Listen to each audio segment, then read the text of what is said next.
So episode 3 came out the other day of Ahsoka, and the show is really going downhill fast. I thought the first 2 episodes were I liked some shallow stuff and didn't really like a lot of the writing. And I thought this one was much, much worse. It was a lot shorter, and there's really only, I would say, 2.5 parts to it. The first part is Sabine and Ahsoka are going to the Cietas system to pursue Balon and Thrawn and all that. The second part, which is like 2 minutes, is Hera is trying to get money and an army to support them in their quest for Thrawn. And the third part is a space fight with Sabine and Ahsoka versus the Sith apprentice chick Shin and a few of her buddies before they get to this planet Cietas. So this whole episode just reeked of, we want you to remember the original stuff because you loved it. The image that I have on the screen right now is Sabine doing her training, and this is clearly supposed to mirror Luke's training in A New Hope. And this kind of continues on throughout the episode, I would say, where they're doing kind of like a Millennium Falcon thing where Ahsoka's like, Sabine, get on the turret, because they're getting chased on their way to the planet. And this is also where they see that hyperspace ring, which we kind of already knew about, that can travel through hyperspace between galaxies. And this is obviously how they're going to go try to find Thrawn. And it just reeks of, please remember the stuff that you like. And it doesn't really make any sense in the way that it's done, at least the Jedi stuff with Sabine. And then there's also this weird retcon that I can't tell if they're laying the groundwork for it for the sequel trilogy. So we get this thing here where Sabine is like, I can't feel the Force, I just can't do it. And Ahsoka's like, talent does matter, because we heard last episode Hu Yang said that Sabine would never be a Jedi candidate, and it's kind of unclear if he means personality wise or talent wise. I think talent wise, because Sabine has never used the Force before. And this is a weird retcon to me, because Ahsoka says that talent does matter, but discipline and hard work will get results, or something along those lines. And the implication of that statement seems to be that if anyone just works hard enough, because the Force is in every living thing, that anyone can become a Jedi. And I really don't like this, because it kind of destroys the entire Star Wars universe. Like, genes have always mattered. The entire original 6 movies, whether or not you like the prequels, are all about the Skywalker bloodline. And the sequel trilogy, well, they kind of just did whatever they wanted. But even then, Ben Solo still has Skywalker blood in him. And regardless of what you think of the prequels and the midichlorians, that is part of the lore. It's part of the universe. And that's a literal way to measure potential. It's a biological way to measure potential. And to come back and retcon this, I think what's going to happen is if the Rey movie actually gets made, because there's been like 10 movies that were supposed to get made that haven't yet for Star Wars, but if it gets made, I think what they're going to do is have her start up a new Jedi temple, which should have been Luke's arc in the sequel trilogy. But she's not going to recruit Force sensitives. She's going to recruit good people or something along those lines. And it's going to be weird and probably terrible. That's kind of like the big thing for me to take away from this episode was the retcon.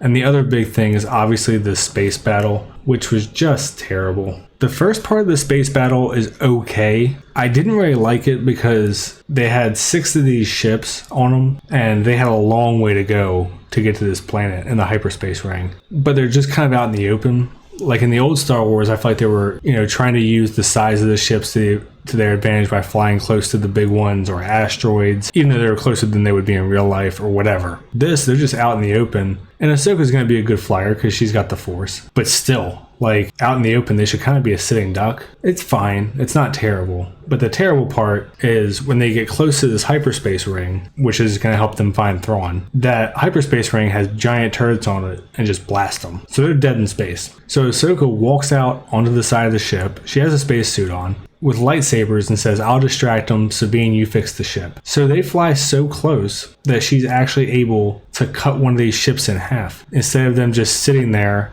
and blowing the ship up. And their orders are to shoot to kill. They've said it repeatedly in this show. This isn't like a bring them to me alive moment. And then when Ahsoka cuts this dumbass in half, she gets like kind of blown into space because she's jumping around, which I think is a bit annoying for space physics, but you can at least rationalize it with being like, okay, well, she's probably using the Force to kind of tether herself to the ship, whatever. But if the ship blows up near her enough to push her away, she should just be rocketed off into space. And she floats like 20 feet and then is just kind of chilling there waiting for Sabine, who fixed the ship. This scene is maybe the dumbest space thing I've seen in Star Wars. I guess the old school U-bombers or whatever they're called in Last Jedi were about as bad, where they had gravity in space. And you had the Leia Mary Poppins thing. So I don't know, there's a lot of contenders now in recent memory, now that I'm saying it. But yeah, the episode was just not going a good direction for me. The dynamic between Sabine and Ahsoka is okay. I just wish they had a little bit more life to them, but fine. And Hera, I guess, is just not part of the show now because she got denied her funding. She tells Ahsoka and Sabine they're on their own, and then their comms cut out. And then also, to me, this thing with Sabine, the direction that they're heading, because in this image, she's trying to move a cup with the Force, and she can't do it, is that she's going to have some kind of awakening. And I can't imagine that they're going to find Ezra and Thrawn before the very end of the season. I just don't think they will. Because if you bring Ezra in, then Sabine kind of becomes a bit redundant. So the end of the space battle is the Purrgil show up, which is a reference to Rebels, if you haven't seen it. And the Purrgil are essentially flying space whales that can fly through hyperspace, and they kind of justify it in the show by saying that this is how people used to find hyperspace lanes, was to follow the Purrgil. So the way they escape after they were dead in the water and should have died, Sabine gets the ship back to life, they start flying again and being chased, and then the Purrgil show up. So they weave through the Purrgil, they're hiding under them or whatever, they eventually make their way to the planet and then, shut down and hide for a minute. And then we go to Balon, and Balon says, hunt the Jedi, or find me the Jedi, or whatever he says. So Sabine and Ahsoka are in these woods, and the next episode, I'm assuming, is going to be all these sidekicks. I can't tell if they're like Inquisitors or just Dark Force users or exactly what they are, but all these helpers are going to go find them. And I'm guessing that Sabine is going to have some kind of Force awakening and be a total badass in her Mandalorian armor and the lightsaber, and they're going to cut them down. I can't tell where it's going to go after that, because if they escape, I don't know if that means they're all going to go through the hyperspace ring, or they're going to take over the hyperspace ring and go try to find Ezra themselves. I don't know. But the thing that I really don't like about this with Sabine too is that the Mandalorians, kind of what made them awesome in their lore was that they resisted the Jedi without the Force. They were just hardcore warriors who had ways to fight back. And when you are now doing this thing with Sabine where it's like she's a Mandalorian and a Jedi, I think it kind of takes away from that lore a little bit. So I don't know. It's just a decision that I don't like. And obviously it's kind of a retcon on Rebels because she's literally never used the Force before. And it's a retcon on the entire Force. So make of that what you will. That's it for this one. It was a pretty short episode. I think it was like 28 minutes without the credits or something. Yeah, I guess I'll be here for the next 3 episodes. I'm assuming they're going to be about 25 minutes each and just progressively get worse. So we'll see.